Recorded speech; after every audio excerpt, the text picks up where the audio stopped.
Pada kesempatan ini, saya akan menjelaskan hubungan kebijakan pemerintah terbaru dengan investasi, khususnya di pasar modal perusahaan.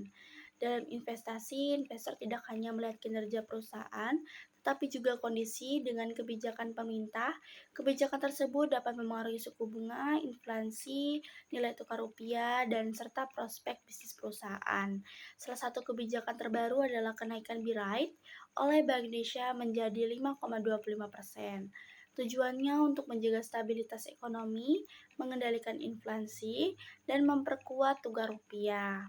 Kenaikan suku bunga berdampak pada investasi instrumen seperti deposito dan obligasi menjadi lebih menarik sehingga sebagian investor lebih berhati-hati berinvestasi di saham. Selain itu, biaya pinjaman perusahaan juga meningkat yang dapat menekan keuntungan perusahaan yang memiliki utang besar. Namun, kebijakan ini juga memberikan dampak positif karena menunjukkan upaya menjaga stabilitas ekonomi jika inflasi dan nilai tukar tetap terkendali. Kepercayaan investor dapat tetap terjaga. Selain kebijakan moneter, pemerintah juga menjalankan kebijakan fiskal melalui APBN. APBN digunakan untuk mendukung pertumbuhan ekonomi melalui pembangunan infrastruktur, subsidi, bantuan sosial, dan berbagai program ekonomi lainnya. Bagi investor, kondisi APBN yang sehat merupakan sinyal positif karena dapat mendorong pertumbuhan berbagai sektor seperti konstruksi, perbankan, energi, dan konsumsi. Dari sisi inflasi, Bank Indonesia menargetkan inflasi sebesar 2,5%. Inflasi yang terkendali penting karena dapat menjaga daya beli masyarakat dan stabilitas ekonomi. Kondisi ini juga membantu perusahaan dalam menjalankan bisnis dan membuat investor lebih percaya terhadap prospek pasar. Kesimpulannya adalah kebijakan pemerintah memiliki pengaruh besar terhadap investasi. Kenaikan suku bunga dapat membuat investor lebih selektif, sedangkan APBN yang kuat dan inflasinya terkendali dapat menciptakan peluang investasi yang lebih baik. Perkenalkan, nama saya Siska Melani Indria Lukia Sarahap dengan nomor induk mahasiswa 2430 2030 30069 dari program studi akuntansi. Pada kesempatan kali ini, saya akan mempresentasikan tugas akhir semester mata kuliah Pasar Modal dengan topik analisis saham PT Petrindo Jaya Kreasi Tbk atau yang dikenal dengan kode saham cuan. Dalam presentasi ini, saya akan membahas profil perusahaan, analisis makroekonomi, analisis industri, kinerja keuangan, valuasi, analisis teknikal, strategi portofolio, risiko, hingga rekomendasi akhir investasi. Pada slide ini, saya akan menjelaskan profil singkat perusahaan. PT Petrindo Jaya Kreasi Tbk sendiri merupakan perusahaan yang didirikan pada tahun 2008 dan bergerak di sektor energi, terutama khususnya pertambangan batu bara. Modal bisnis utama perusahaan adalah sebagai penambang dan penjual batu bara, serta menyediakan jasa kontraktor dan konstruksi. Jadi pendapatan perusahaan sendiri berasal dari penjualan batu bara dan pembayaran jasa kepada perusahaan tambang lainnya. Segmen pasar cuan adalah B2B atau business to business, seperti PLTU, industri, manufaktur, trader batubara, dan perusahaan tambang. Dari sisi pasar modal, cuan memiliki kapitalisasi pasar sekitar 57,89 triliun. Saham ini juga masuk dalam indeks LQ45 dan IDX 80 yang menunjukkan bahwa cuan termasuk saham dengan likuiditas tinggi dan cukup aktif diperdagangkan. Lalu selanjutnya saya akan membahas analisis makroekonomi dan industri. Ada 3 faktor utama yang memengaruhi kinerja cuan, yaitu suku bunga BI, inflasi dan daya beli, serta nilai tukar rupiah. Pertama, dari sisi suku bunga BI, tingkat suku bunga berada di sekitar 5,50%. Kondisi ini dapat berdampak negatif bagi cuan karena suku bunga yang tidak bisa meningkatkan beban bunga utang dan biaya pendanaan perusahaan. Lalu kedua, dari sisi inflasi tercatat sekitar 2%. Dampaknya terhadap industri batubara relatif stabil karena kebutuhan energi dan industri masih tetap tinggi. Lalu yang ketiga, dari sisi nilai tukar rupiah, rupiah berada di kisaran 16.300 per dolar. Kondisi ini dapat berdampak positif bagi cuan karena sebagian pendapatan perusahaan berasal dari penjualan batubara yang berorientasi ekspor dan menggunakan mata dolar Australia. Jadi secara makro, cuan mendapat peluang dari nilai tukar, tetapi tetap menghadapi tekanan dari suku bunga dan biaya pendanaan. Pada slide ini saya akan menjelaskan analisis Porter 5 Force. Pertama, dari sisi persaingan industri, tingkat persaingan tergolong tinggi. Cuan bersaing dengan perusahaan besar seperti Adro, ITMG, PTBA, Bumi, dan BYAN. Persaingan terjadi pada harga, kualitas, batu bara, biaya transportasi, kemampuan pasokan, serta efisiensi logistik.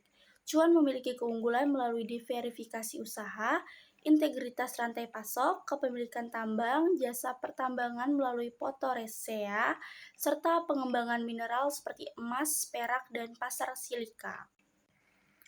Lalu yang kedua dari sisi ancaman pendatang baru, tingkatnya rendah, industri pertambangan membutuhkan modal besar, izin yang ketat, konsensi tambang, teknologi operasional, dan jaringan pelanggan yang kuat.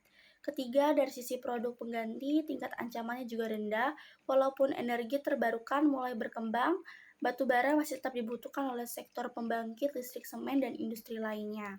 Keempat itu, dari sisi kekuatan tawar pembeli dan pemasok, pembeli memiliki daya tawar tinggi karena harga dan kualitas batu bara sangat menentukan keputusan pembelian, sedangkan pemasok memiliki daya tawar sedang karena cuan memiliki dan terbantu oleh model bisnis yang semakin terintegritas.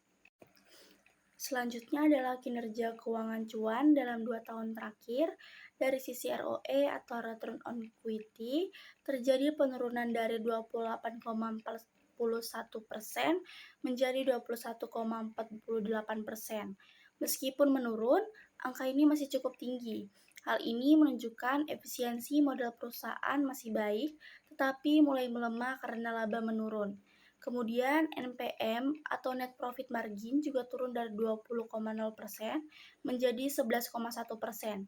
Ini menunjukkan bahwa margin laba bersih perusahaan mengalami tekanan meskipun pendapatan meningkat.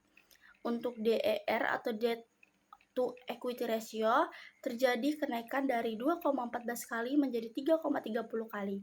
Artinya struktur utang perusahaan menjadi lebih agresif dan risiko leverage meningkat. Lalu EPS atau earning per share turun dari Rp233,30 menjadi Rp20,9. Penurunan ini cukup tajam tetapi juga dipengaruhi oleh adanya stok split 1:10 pada tahun 2025. Sementara itu, dividen yield meningkat dari 0,00% menjadi 2,93% yang menunjukkan adanya imbal hasil dividen kepada pemegang saham. Pada slide ini, saya akan membahas valuasi saham cuan menggunakan pendekatan relative valuation.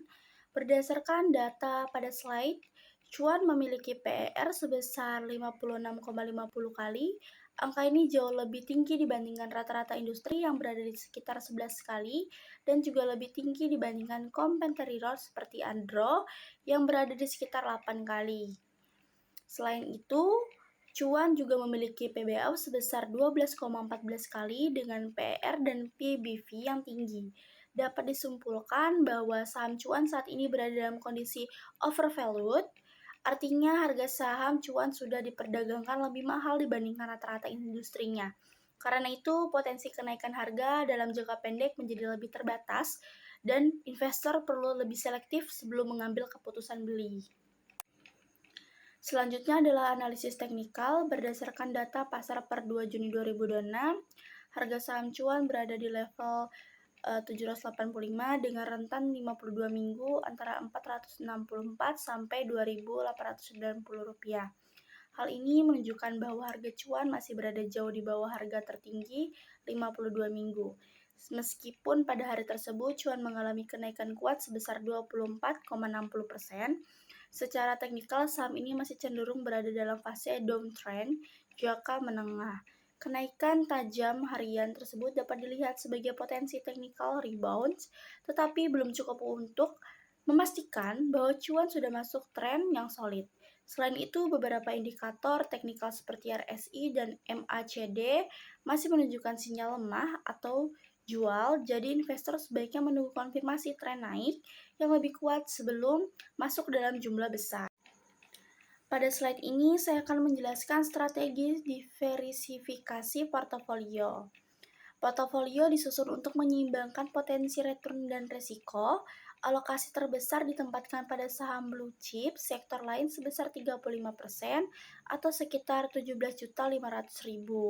Tujuannya adalah untuk menjaga stabilitas portofolio, kemudian saham cuan dialokasikan sebesar 20% atau sekitar 10 juta rupiah. Alokasi ini digunakan untuk menangkap potensi pertumbuhan cuan, tetapi tetap dibatasi karena risiko saham ini masih cukup tinggi.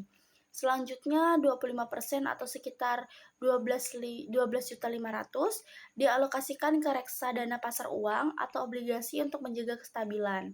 Sebanyak 15% atau sekitar 7.500.000 disimpan sebagai cash atau dana cadangan. Terakhir yaitu 5% atau sekitar 2.500.000 disiapkan untuk trading opportunity jangka pendek. Dengan strategi ini, investor tidak hanya bergantung pada saham cuan, tetapi memiliki portofolio yang lebih seimbang dan risikonya lebih terkontrol. Selanjutnya, terdapat 3 risiko utama bagi investor cuan. Risiko pertama adalah risiko operasional atau bisnis. Risiko ini berasal dari fluktuasi harga batu bara, biaya produksi, dan kebutuhan modal yang besar. Jika harga batu bara turun, margin laba perusahaan dapat ikut tertekan. Mitigasinya adalah perusahaan perlu menjaga efisiensi biaya, melakukan diversifikasi aset tambang, dan mengoptimalkan kontrak penjualan jangka panjang. Risiko kedua itu adalah risiko regulasi. Industri pertambangan sangat bergantung pada izin pemerintah, aturan lingkungan, pajak, royalti, dan kebijakan ekspor. Jika terjadi perubahan regulasi, maka profitabilitas perusahaan dapat terdampak. Mitigasinya adalah cuan harus menjaga kepatuhan terhadap regulasi, tata kelola lingkungan, dan hubungan baik dengan regulator. Risiko ketiga adalah risiko likuiditas saham. Cuan memiliki volume yang perdagangan yang besar, tetapi volatilisasi harga tinggi. Pada 2 Juni 2026, volume transaksi mencapai lebih dari 448 juta saham. Ini menunjukkan likuiditas cukup tinggi, tetapi pergerakan harga hariannya juga sangat agresif. Mitigasinya, investor baiknya membeli secara bertahap, tidak langsung menggunakan seluruh modal dalam satu harga, dan menetapkan batas cuti loss.